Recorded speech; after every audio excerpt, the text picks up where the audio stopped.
I was a studious girl, and the acquisition of knowledge has been a passion with me during my whole life, one which has not lost its charm to the present day.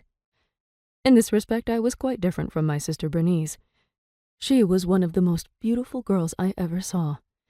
The vision of her loveliness at that time can never be effaced from remembrance. Like a striking picture once seen, it is stamped upon memory's page forever. She married in her 18th year.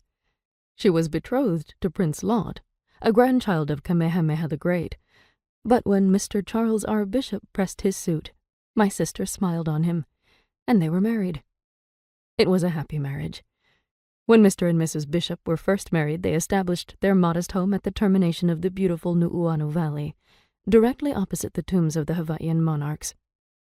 They then began housekeeping in a small house on Alakea Street, near the site of the present Masonic Temple.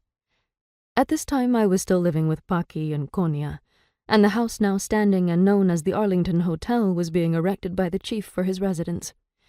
It was completed in 1851, and occupied by Paki until 1855, when he died. Then my sister and her husband moved to that residence, which still remained my home. It was there that the years of my girlhood were passed, after school days were over, and the pleasant company we often had in that house will never cease to give interest to the spot. Mr. Bishop was a popular and hospitable man, and his wife was as good as she was beautiful.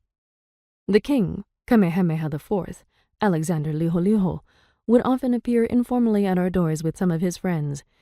The evening would be passed in improvised dances, and the company always grew larger when it became known that we were thus enjoying ourselves. Sometimes we would all adjourn to the house of some friend or neighbor for whom we had reason to expect like hospitality, and the night would be half gone ere we noticed the flight of time. It was now that the young man who subsequently became my husband first became specially interested in me, and I in him, although we had been very near neighbors during our school days, and we had seen each other more than once. A Mr. and Mrs. Johnston, a married couple of rather advanced age, established a day school for children of both sexes in the house next to that of Mr. Cook. Their lot was separated from ours by a high fence of adobe, or sun-baked brick. The boys used to climb the fence on their side for the purpose of looking at the royal children, and amongst these curious urchins was John O'Dominus.